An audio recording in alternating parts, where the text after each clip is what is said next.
Welcome back. The Public Accounts Committee reporting for the first time this parliamentary session with its chairman making critical observations F&M members strongly rejected. BJ McDermott has the story.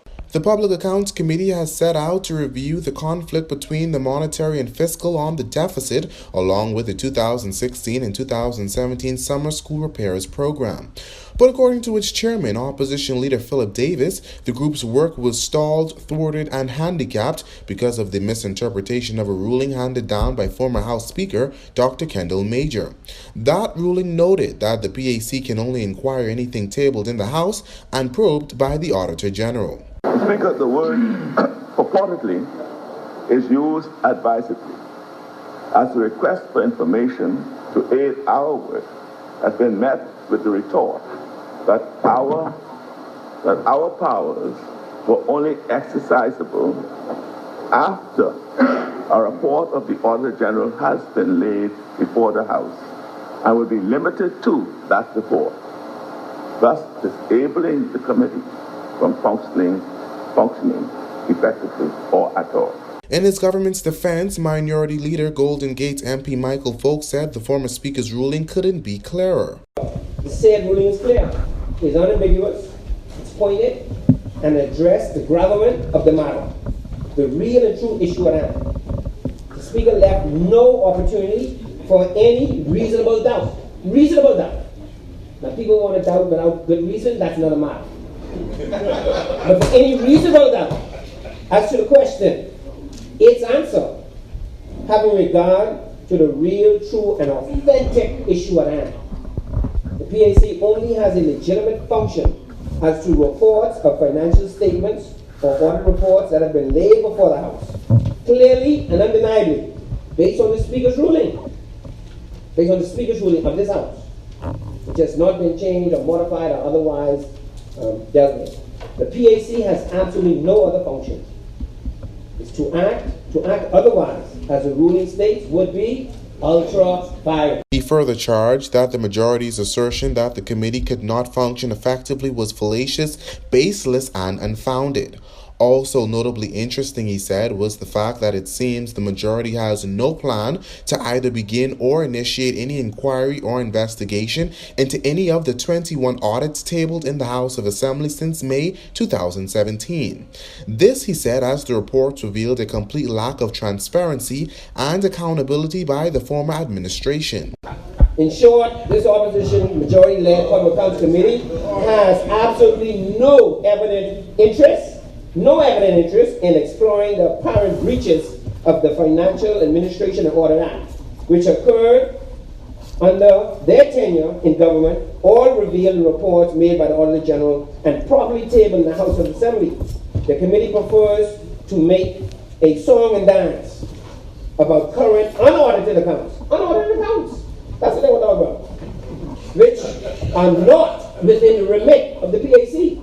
Based on the authority of the Honorable Speaker of the House, Dr. Kendall Major, under their tenure in government, upon which they extensively relied on until their electoral defeat in 2017. When taken to vote, the majority's report, though supported by F&M MP and former PAC member Reese Chipman, was not adopted. However, that of the minority, in this case government MPs Mr. Folks and Adrian Gibson, was. Reporting for JCN News, I'm Berthany McDermott. More time needed. The Marijuana Commission is requesting a 3-month extension before presenting its report to the government on the thorny issue. Health Minister Dr. Dwayne Sands explaining in the House of Assembly this morning that once that report is done, it will be presented to Cabinet, who will in turn make the appropriate legislative or policy amendments. A panel was appointed following CARICOM's publishing of a position paper in August 2018 that recommended the declassification of marijuana as a dangerous drug, led by Baptist Bishop Reverend Simeon Hall and retired Deputy Commissioner of Police Quinn McCartney. The panel's to examine the views of the public on the issue and make recommendations for reform. While we acknowledge the interest, our local deliberations have not yet been completed. We do not know what the Commission will decide. But, Mr. Speaker, the Bahamas is a country of laws, and the Dangerous Drugs Act remains in effect. As such, marijuana, cannabis, THC, and yes, CBD remain illegal without a license. Having impaneled the Marijuana Commission, we are not minded to circumvent the work of that commission by the issuance of multiple licenses. So individuals who are selling marijuana, hemp, CBD products without a license are doing so illegally. Furthermore, according to Dr. Sands, those who are doing so may not be selling authentic products, leaving the buyer with no guarantee of safety or efficacy. As Minister of Health, I am satisfied that the care of Mr. Perez was appropriately managed and that the appropriate treatment was administered. At the clinic, Mr. Perez received advanced trauma life support treatment, which is used by medical providers in the management of acute trauma cases. All efforts to seek specialist care were made. The offer to transport Mr. Perez unattended in an airplane on the ramp without medical staff was inappropriate, and therefore air ambulances from Florida and Nassau with appropriate staffing were contacted. Mr. Perez presented in shock from the multiple gunshot wounds and unfortunately succumbed to his injuries less than 2 hours after his arrival at the clinic.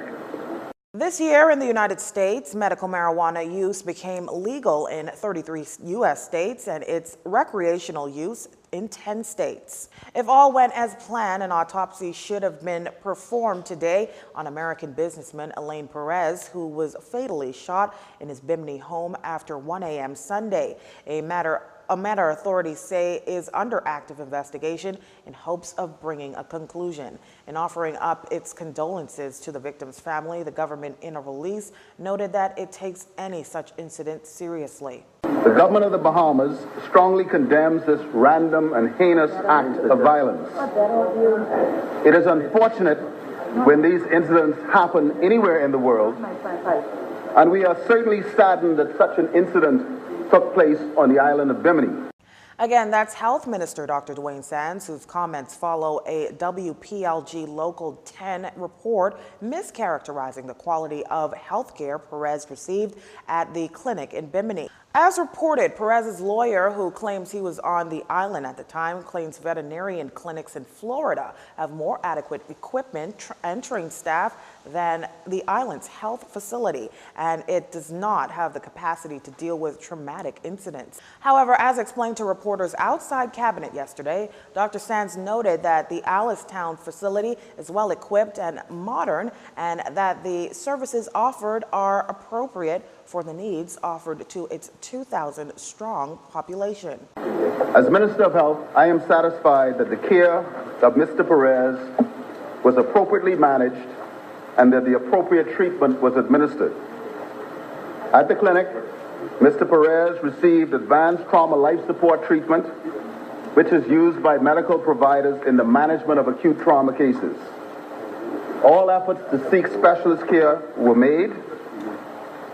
The offer to transport Mr. Perez unattended in an airplane on the ramp without medical staff was inappropriate, and therefore air ambulances from Florida and Nassau with appropriate staffing were contacted.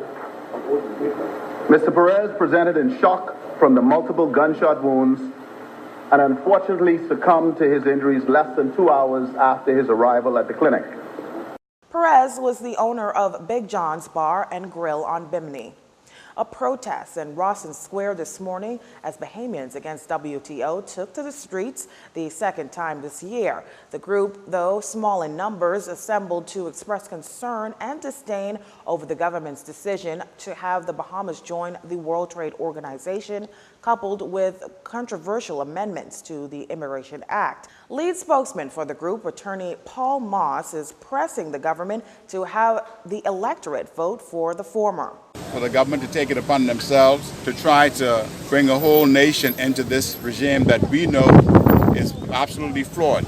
It has problems. It cannot be that we could just simply go into it and allow what has been happening to come on this country. We believe that jobs ought to be for Bahamians first. They ought to be protected. This immigration amendment bill is so ill-conceived. It's not properly thought out. It is invalid.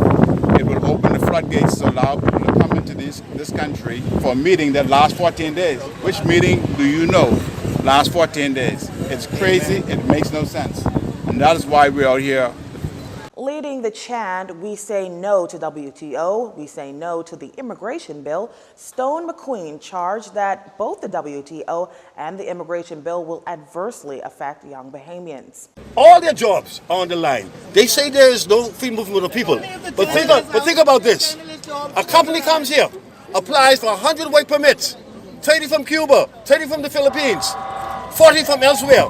And these people have to be verified and certified before they come in here. Could they do that in 2 weeks? They can't do it. It's impossible. So what happened? If they can't certify these people in 2 weeks, the foreigners who they brought in could begin to work. These people will come to work and work for a quarter of what these people are working for. That's right. And so what position does that put us in? That put us in position and force us to work for scraps and compete against foreigners in our own country. Another protester, Paul Malice, believes the country's immigration laws have been badly abused. Bahamian labor is being lost wholesale. We have Bahamians bringing in Dominican fishermen, Honduran fishermen to dive on compressor boats, replacing Bahamian labor and the one industry that's explicitly supposed to be reserved for Bahamians. And now, with this immigration bill, we want to open up to allow people to come in here, no background check, no verification, work 2 weeks on a boat, go home, bam, done. And now any event planner is going to come in here as under the guise of attending a consulting meeting. And how long does it take to do a catering? It takes 2 days to do a catering. And now they have 2 weeks here? What about law? How many legal consulting cases can be done in 2 weeks? Some cases done in a day. And now you want 2 weeks of these people? This is unbelievable. Bahamas Against WTO first took to the streets on January 10th on a majority rule day. The group says it will continue doing so until their voices are heard. You're watching JCN News. Stay with us. This segment of the news was brought to you by Alive.